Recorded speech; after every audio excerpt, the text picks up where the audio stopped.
राज्यातील सर्व शेतकऱ्यांसाठी आज सकाळच्या महत्त्वाच्या ठळक आणि झटपट ताज्या बातम्या। राज्य सरकारचे शेतकऱ्यांसाठी 7 मोठे निर्णय।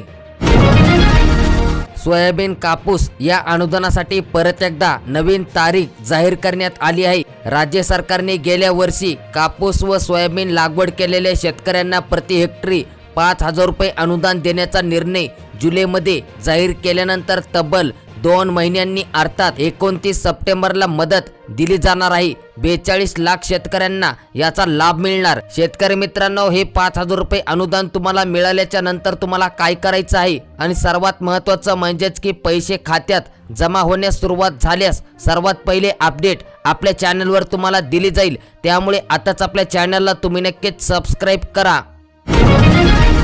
मुख्यमंत्री अन्नपूर्णा योजनेअंतर्गत हजारो महिलांना वर्षभरात 3 गॅस सिलेंडर मोफत मिळणार आहेत आणि ही योजना 100% अंमलात येण्यापूर्वी या लाभार्थी महिलांच्या बँक खात्यात प्रति सिलेंडर 830 रुपये अनुदान जमा होणार आहेत।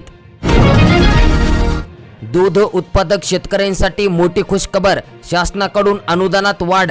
राज्यातील सहकारी व खाजगी दूध प्रकल्पांना दूध पुरवठा करणाऱ्या दूध उत्पादक शेतकऱ्यांना दुधाला योग्य भाव मिळावा यासाठी शासनाकडून दिल्या जाणाऱ्या अनुदानात 2 रुपयांनी वाढ केली असून आता शेतकऱ्यांना प्रति लिटर मागे 7 रुपये अनुदान देण्यात येणार आहे। पीएम किसान योजनेचा 18वा हप्ता लवकरच म्हणजेच की 5 ऑक्टोबर रोजी राज्यातील सर्व शेतकऱ्यांच्या खात्यात जमा होणार। परंतु शेतकरी मित्रांनो, आता तुम्हाला एक काम करायचं आहे। आपले सेवा केंद्रावर जाऊन पहिले चेक करा तुमची ई-केवायसी पूर्ण झालेली आहे का, तुमचं अकाउंट ॲक्टिव्ह आहे का। तुम्हाला घरी बसल्या एकदम सोप्या आणि साध्या पद्धतीत मोबाईलवर घरी बसल्या तुम्हाला बघता येईल ई-केवायसी तुमचं पूर्ण झालेली आहे की नाही, तुमचं अकाउंट ॲक्टिव्ह आहे की नाही तुम्ही घरी बसल्या बघू शकतात। ते कसं पाहायचं याची संपूर्ण माहिती पुढील व्हिडिओमध्ये आपण पाहणार आहोत। तो व्हिडिओ पाहण्यासाठी चॅनलला सबस्क्राइब करा। मागील 2 ते 3 दिवसांपासून सातत्याने मध्यम ते मुसळधार पाऊस पडत आहे आणि या पावसामुळे काढणीला आलेल्या सोयाबीन पिकाला मोठा फटका बसला आहे। अनेक ठिकाणी सोयाबीन काढणीवर आला होता। प्राथमिक अंदाजानुसार 2 लाख हेक्टरवरील सोयाबीन खराब होण्याची शक्यता वर्तवली जात असून शेतकऱ्यांना अंदाजे 1200 म्हणजेच की 1200 कोटींचा फटका बसणार आहे। तर असाच पाऊस सुरू राहिला तर नुकसानीमध्ये वाढ होण्याची शक्यता वर्तवण्यात आली आहे। मुख्यमंत्री माझी लाडकी बहीण योजनेचा 3रा हप्ता पात्र लाभार्थी यांच्या खात्यात 30 सप्टेंबरच्या आत येणार आहेत। लाभार्थी बहिणींचे ई-केवायसी आधार सीडिंग नाही, त्यामुळे त्या या लाभांपासून वंचित राहणार। म्हणजेच की ज्या महिलांची ई-केवायसी झाली नाही, आधार प्रमाणीकरण झालं नाही, त्यांना हा हप्ता मिळणार नाही। पंतप्रधान नरेंद्र मोदी आज पुणे दौऱ्यावर येणार आहेत आणि शेतकऱ्यांसाठी महत्त्वाच्या घोषणा देखील करण्यात येणार। याची अपडेट पुढील व्हिडिओमध्ये आपण पाहणार आहोत। संत्रा उत्पादक शेतकऱ्यांचे जुलै-ऑगस्ट महिन्यात झालेल्या अतिवृष्टीने मोठे नुकसान झाले आहे, त्यांना भरपाई दिली जावी अशी मागणी या संत्रा उत्पादकांनी केली। आज राज्यात जोरदार पावसाचा इशारा, 3 जिल्ह्यांना रेड अलर्ट तर 8 जिल्ह्यांना ऑरेंज अलर्ट देण्यात आला। आज पालघर, नाशिक जिल्ह्यात तुरळक ठिकाणी अति जोरदार पावसाचा रेड अलर्ट देण्यात आला, तर ठाणे, मुंबई, रायगड, धुळे, नंदुरबार आणि पुणे जिल्ह्यात जोरदार पावसाचा येलो अलर्ट देण्यात आला आहे। तर सिंधुदुर्ग, जळगाव, अहमदनगर, कोल्हापूर, सातारा, छत्रपती संभाजीनगर, जालना, परभणी, बीड, हिंगोली आणि अकोला, त्यासोबतच अमरावती, भंडारा, बुलढाणा, चंद्रपूर, गडचिरोली, गोंदिया, नागपूर, वर्धा, वाशिम आणि यवतमाळ या सर्व जिल्ह्यात तुरळक ठिकाणी वारा आणि विजांच्या गडगडासह जोरदार पावसाचा इशारा देण्यात आला। कामगाराच्या महाराष्ट्र इमारत व इतर बांधकाम कामगार कल्याण महामंडळाअंतर्गत बांधकाम क्षेत्रात कामगारांना नोंदणी व नूतनीकरणासाठी रहिवासी हद्दीतील ग्रामपंचायतीच्या ग्रामसेवकांचे 90 दिवस काम केल्याचे प्रमाणपत्र आवश्यक करण्यात आले। आता हे बांधकाम कामगारांना ग्रामसेवकांकडून प्रमाणपत्र मिळणार आहेत। वर्ष होऊन देखील मिळेना पीक विम्याची रक्कम, जिल्ह्यातील शेतकरी वैतागले। येवल्यात स्वाभिमानी शेतकरी संघटनेचा आंदोलनाचा इशारा। अपडेट आहे नाशिक जिल्ह्यातील।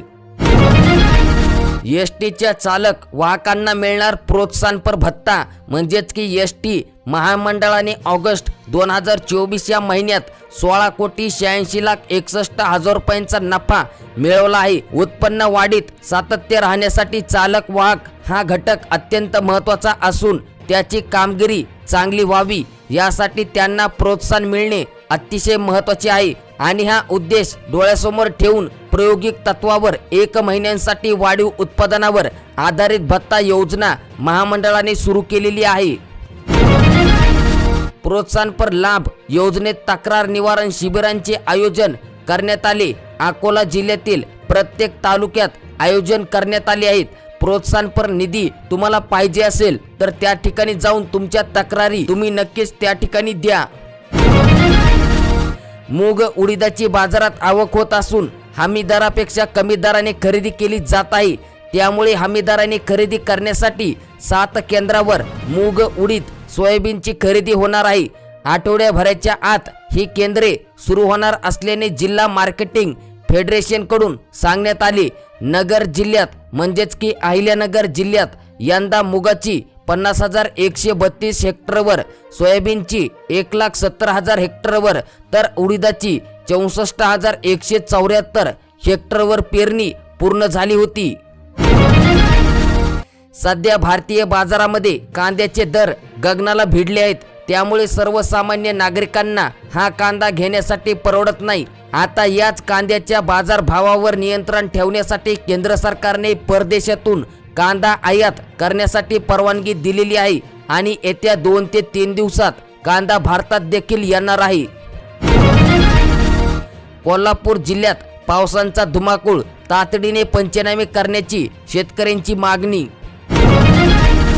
राज्यातील विविध तीर्थक्षेत्र विकासाच्या सुमारे 305,63,00,000 रुपयांच्या आराखड्यांना मागील मंगळवारी मुख्यमंत्री एकनाथ शिंदे यांच्या अध्यक्षतेखाली झालेल्या राज्यस्तरीय शिखर समितीच्या बैठकीत मंजुरी देण्यात आली आहे। सरपंच आणि उपसरपंचाचं मानधन वाढून ते सध्याच्या रकमेच्या दुप्पट करण्याचा निर्णय राज्य सरकारने घेतला आहे। तसेच ग्रामसेवक आणि ग्रामविकास अधिकारी हे दोन्ही पदे रद्द करून ग्रामपंचायत अधिकारी पदाची निर्मिती करण्यात आली।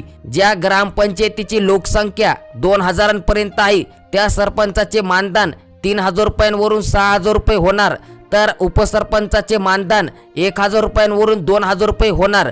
त्यासोबतच ज्या ग्रामपंचायतीची लोकसंख्या 8,000पेक्षा अधिक आहे तेथील सरपंचाचे मानधन 5,000 रुपयांवरून 10,000 रुपये आणि उपसरपंचाचे मानधन 2,000 रुपयांवरून 4,000 रुपये होणार। परभणी जिल्ह्यातील 9 तालुक्यातील 834 गावातील 5,29,761 शेतकऱ्यांना अतिवृष्टी व पूर परिस्थितीचा फटका बसला। जिरायती बागायती फळपिके मिळून 4,02,213 हेक्टरवरील पिकांचे 33% नुकसान झाले आहे। अतिवृष्टीग्रस्त शेतकऱ्यांसाठी 548 कोटींवर निधीची गरज आहे। महाराष्ट्र राज्याच्या विधानसभेची निवडणूक लवकरच जाहीर होण्याची शक्यता आहे आणि या निवडणुका जाहीर होऊन आचारसंहिता लागू होण्यापूर्वी महानगरपालिकेतील कामगार, कर्मचारी, अधिकाऱ्यांना दिवाळी निमित्त देण्यात येणाऱ्या सानुग्रह अनुदान म्हणजेच की बोनस बाबत निर्णय घेऊन हे अनुदान दिवाळी सणापूर्वी देण्यात यावे अशी मागणी मुंबई महानगरपालिकेच्या विविध कामगार संघटनेच्या समन्वय समितीच्या नेत्यांनी महानगरपालिका आयुक्त यांच्याकडे मागणी केली आहे। आज नाशिक जिल्ह्यातील बहुतांश बाजार समित्यांमध्ये कांदा लिलाव बंद असल्याने आवक कमी झाली तर राज्यात 78,000 झाली। आज कांद्याला कमीत कमी 2,750 रुपयांपासून ते 4,700 रुपयांपर्यंत सरासरी दर मिळाला आहे। दिवाळी आधीच ग्राहकांचं दिवाळं निघणार। सोन्याचे आजचे भाव बघून तुम्हाला धक्का बसेल। सोन्याच्या दरात मोठी उसळी, प्रति 100 रुपये ग्राम 6,600 रुपयांनी वाढ। सोन्याचा आजचा भाव 76,360 रुपयांवर पोहोचला आहे। RTO कर्मचाऱ्यांचा बेमुदत संप सुरू, कार्यालयातील कामकाज ठप्प. महिलांच्या विकासासाठी सरकार वेगवेगळ्या माध्यमातून काम करत आहे. शासनाच्या महिला व बालविकास विभागाच्या वतीने लवकरच गरजू महिलांना गुलाबी ई-रिक्षा उपलब्ध करून देण्यात येणार. तुम्हाला देखील ई-रिक्षा म्हणजेच की तुम्हाला रिक्षा पाहिजे असेल, अटी व शर्ती या ठिकाणी बघू शकतात.